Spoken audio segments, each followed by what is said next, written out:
This is Outspoken Podcast where we talk about hunting, the outdoors, Jesus, and family. That's basically. That's it. Yeah.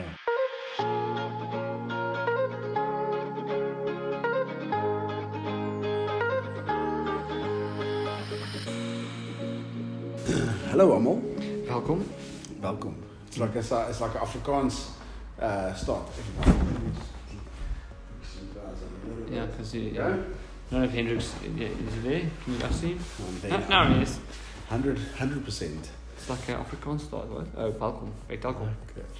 Yes. Welkom nie. No, not Telkom today. This is Outspoken Podcast where we talk about hunting, the outdoors, Jesus, and family. That's basically. That's it. Yeah. Yeah. That's basically. Cool. And cars and. Yeah, and cars and fun things. Yeah, 4x4s are outdoor. So. Yeah. True. Yeah. My car parks outside, doesn't sleep inside. Exactly. I don't have a garage, so it's outdoor. Yeah. So there you It's there's 2x4. You can go 4x4 with a 2x4. go. You can't go on dirty, muddy roads now. We established that. I'm just joking. Okay, cool. So today we're talking about? We're talking about heroes of the New Testament. Yes. No, we haven't done heroes of the Old Testament yet. Yeah, we'll be doing that in the coming months. Yeah. But yeah, heroes of the New Testament. Yeah. The New Testament is such a great book, obviously, or such a great section of the Bible because it's when Jesus came. It's the fulfillment of the laws of the Old Testament. It's where the church started. It's all these things. But everyone kind of just takes for granted that these things just happened. Yeah, like what they if you think about it, like read magically what they went through.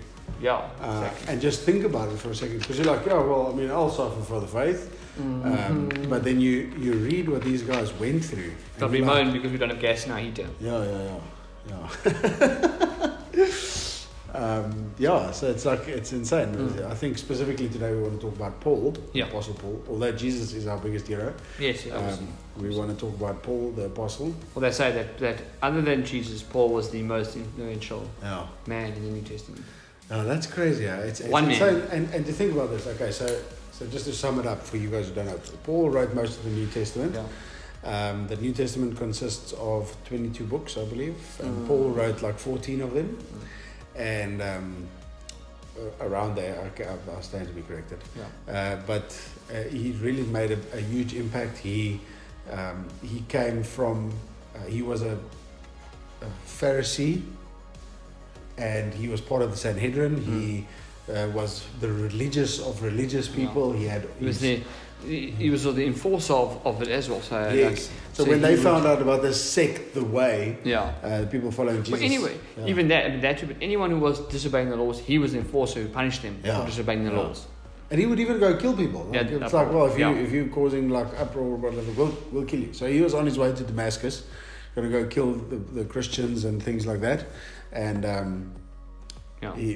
Jesus met him on the road to Damascus. It's that famous story, and he immediately. Even that is he went through so many things. That's like a hectic thing. I mean, he went blind. Imagine you're doing your job, you're doing it really good, and you're on your way to go and perform a thing, whatever, and you get knocked off of your horse by some supernatural force or being, and immediately in his heart, which was also beautiful for me, like, although he was very much against this and he wasn't open to it in the beginning, the second it happened, he said, "Lord, who are you?" Yeah. And it's like he's in his heart, he recognized. Yeah. He knew. He knew. Hey, this is God. This is God. And I feel like that's such an awesome thing.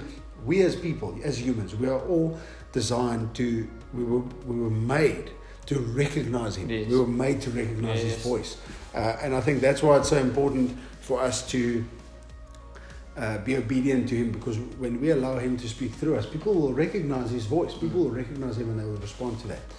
So, that's one of the weird stories. Yeah. Then he was blind for 3 days. Yeah. Some random dude comes and prays for him and scales fall off of his eyes. Yeah, exactly. During these 3 days, in fact, it says that, and the Lord showed me all that I will ever do.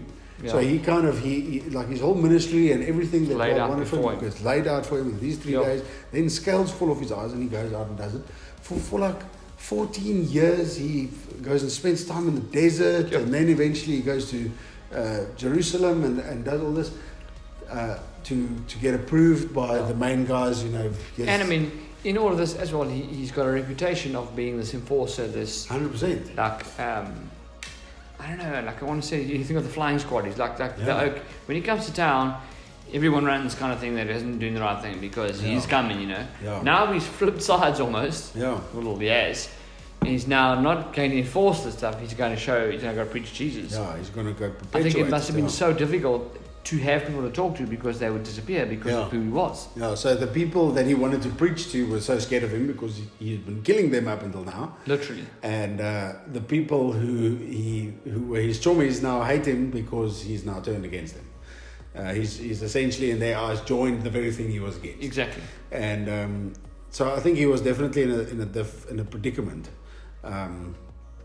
He then goes on, like, I mean, if you read the book of Acts, like the way that he got shipwrecked, he got stoned to death. He got shipwrecked. He's the only one of the ship. The only thing in person, or anything that was on that ship that's left that makes it to shore is him. Everything else is gone. They run into rocks. It shatters the wood. You know, sinks. It's insane. The guys, or the whole crew drowns. You're like, what the heck? I think actually, well, in that specific story, it says that no life was lost, but everything that they had was destroyed. And then they get onto the shore, get to this local tribe, whatever. Yes, make a fire. He was shipwrecked 3 times, I think, wasn't he? I think so. Yeah, shipwrecked a couple of times. Yeah, and the one that I'm thinking of. I know. Yeah. Now he's sitting by the fire. They made a fire because they're flipping freezing. They shipwrecked and they don't know where they are. So these local tribe people help them kind of make a fire and just heat up. And out of the burning wood comes a viper and bites him. And they're like, oh no, this is fate. Because he didn't die shipwrecked, it's like fate needed to kill him, so now a snake came out and bit him. And I mean, that's how they thought. And the local people knew that that's a poison snake and that anyone who gets bitten dies. Yeah. So they're like, well, he's done. And he apparently shook it off, threw it in the fire, and he was fine. Yeah. And it says... I thought of shaking the snake off in the first place. I'm like, no. Yeah, that's insane. That's insane. That's hero stuff. Yeah, the fact that... Yeah, like I said, through all of this. I mean, okay, so you got stoned a couple of times, not recreationally. I was about to say, not this one. With actual stones. With actual stones. People threw him to kill him. The saints would gather around him and he would just get back up, like God would heal him. He got stoned. In fact, one of the things sometimes he gets stoned in the afternoon, okay? Yeah. He rests that night, the next morning he gets up and he walks for like, I think they said it's 1,800 k's or something. Yeah. Bro, that's like... That's supernatural. It takes us 2-3 days to drive that distance. Yeah. And so, the fact that he would walk and just go on these journeys after being stoned. Yeah, it's such a testimony that God was so evident in his life. I wonder, I've actually wondered this before, I wonder if, because I mean we know that 90% of stuff that exists now and people talk about and whatever comes from the Bible. Okay. We know this, right? Or we can agree on this. I wonder if superheroes don't come from this. People reading these stories, reading the impossibilities that Paul went through and the other guys. Yeah. That's where they get the idea to make Superman or obviously they have to add flying and they do those things. Yeah. We get that. But I wouldn't be surprised. Because I mean, this is before, comics and whatever. This is before, Winnie the Pooh or whoever was the first comic, Mickey Mouse, first comic. Before Mickey Mouse, and which led to superheroes and whatever kind of thing. This is superhero stuff. This is insane. Sorry, bro. It's crazy to think. Okay, so they went through all of this. Yeah. They get stoned. They shipwrecked. Get left for dead. Get bitten by snakes. Everything. All of this happens. And it's for one reason. It's because he's trying to be obedient to what God is leading him to do. It's like he can in a heartbeat say, sorry guys, this ain't for me. I'm gonna go back to Jerusalem, just chill in my posse, I'm out, leave me alone. Like he was like in the life that he had as a Pharisee, they had money. Especially they had wealth. Again, he was higher up in it. Exactly, So the thing is, like he left what seems to be a very comfortable life to live a life of suffering. Although the breakthrough that he saw and the peace that he had knowing that God was with him and but all of those things, suffering, physically, like all of these things, and he got shipwrecked stuck 3 through times it. for heaven's sake. I mean, He stuck through it. He stuck through it. There was I think he was beaten twice.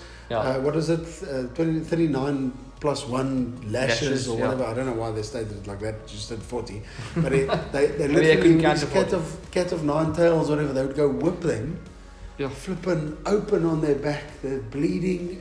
It's terrible, and it happened a couple of times to him. And still, he just was like, I am compelled to preach the gospel. I am compelled to go to these different towns and tell people about what Jesus did. We spoke 2 weeks ago, I think it was about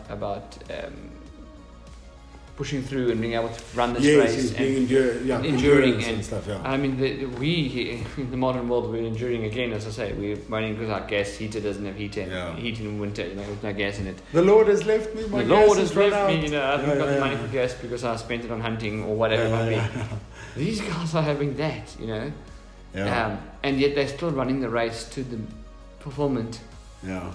It's insane. And changing the world. I mean, one day, as I say, other than Jesus, they say he's the most influential man in the New Testament, other than Jesus Christ himself, where he started churches, he did, like, again, he didn't start. I think people, I myself as well, used to think back in the day that Paul started churches. It was this happy thing. He went and he preached, and all of a sudden there were 100 people. And no, if you go and read the letters that he wrote to people, they were fighting, and there was drama, and they were bringing their demonic stuff in, and they were into marrying, and they were. The one group. What was the one group? One group was sleeping with their stepmothers. Yeah, they were like proud about it. They were like bragging. Yeah, like hey, I slept with my stepmother. What the heck? He was like, guys, that's not what we do. Exactly. For me, I feel like such a failure because I feel like a failure if there's only 20 kids at Rock Covered Youth, Yeah. And the week before we had 60, and this oak has gone through all of this. And he still endured. He still endured. He was still faithful to the call. I think it's so encouraging, and I think for me the most encouraging part is because when I look at people like that I aspire to be like, I always think, how did they do it? What was some of the main key things that they did that got them through all of this stuff? And it wasn't that he built up tolerance to suffering. It wasn't that he, liked camping and staying outdoors in the bush and stuff like that. It was, for me, one of the main things. It's the main thing is that he had a relationship with God. And out of that relationship, out of that encounter that he had with Jesus, he grew and he was strengthened. He was encouraged by the Holy Spirit. He prayed in tongues more than everyone, he says in the New Testament at one point. He fasted often, and because of that, constantly seeking God, constantly seeking His face, constantly, God, what is your will in this? What is your, and God would lay His will and His heart on Paul's heart, and Paul would say, I am compelled. I cannot but go. I have to go. And I think that's such a superhero thing. If we look at what we know as superheroes, Spider-Man, Batman, and we're talking about these are made-up comics. In those comics and those things, that's how they are. Yeah. They can't not help the person in need help. They have to do it. They have to do it. And it's not that it's not that someone's forcing it on them. They themselves, they are compelled in their hearts that they have to do it. And this is what I say. Those two characters must have come from there. That character of heart can only be given by God. Yeah. I mean, shipwrecked, snake bites, beaten, but all these things, starving. And you're still you're still carrying on. And he's still compelled that he has to get up and he has to go and preach. Yeah. And he has to build that church and he has to meet with those people.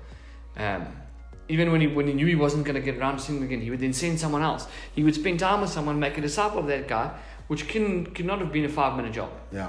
It couldn't have been like a quick little. It must have been a really spend time with that oak. Yeah. To send him so that that guy can carry Paul's heart to the church, or back to the church to remind them of wherever they've gone wrong. Yeah. That's superhero stuff, in my opinion. Yeah, no, it's insane. Real people to look up to and real character, Take inspiration. Absolutely. Try and be like them. I think even at one point Paul says, "Be like me or imitate me as I imitate Christ." Yeah. And Paul didn't actually see Christ. Yeah. He was, how many years? What is it? I don't know what the difference. I can't remember what the difference is now. Yeah, he didn't see him on earth. Yeah, he didn't see him on earth. In the encounter, he saw. He wasn't there, but he's just after that because he was around the disciples. I think he wrote his books around AD 60. Okay. Which means essentially Paul was 30 years. Well, he was like born around the time that Jesus was crucified. Yeah. Which is such a it's such an insane thing to think that this happened 30 years after Jesus died. You would think that there was more of a church presence or something by that time, and there wasn't. And God obviously had earmarked, because I think it's in Galatians. He says that God in due time called me, because he for his purpose. He knew that he first had to go through certain things. He first had to get certain qualifications, or I don't know what it was. Not qualifications as in a certificate, as in he needed to experience stuff, and needed to life needed to shape him a little bit, so that when God calls him, he was ready to run, because he was a passionate guy. Whether he was passionately wrong or passionately right, he was passionate. And then when God called him, he could run the race, and that's something we spoke about like two weeks ago, about endurance and running the race fully. He's definitely someone to look at and take inspiration from. Going through all of that, it's not just like a cute decision that you made. Oh, I'm going to be a Christian now, or emotional decision. That's like you have an encounter with God, and you keep seeking Him. You seek His face, and you know Him. You meet with Him, and you have a perspective on life that you are just here for a short time, 80, 90 years, whatever, and then you spend eternity somewhere else. Someone said, just to finish off, they said that you will live for eternity, but the important thing to us is location.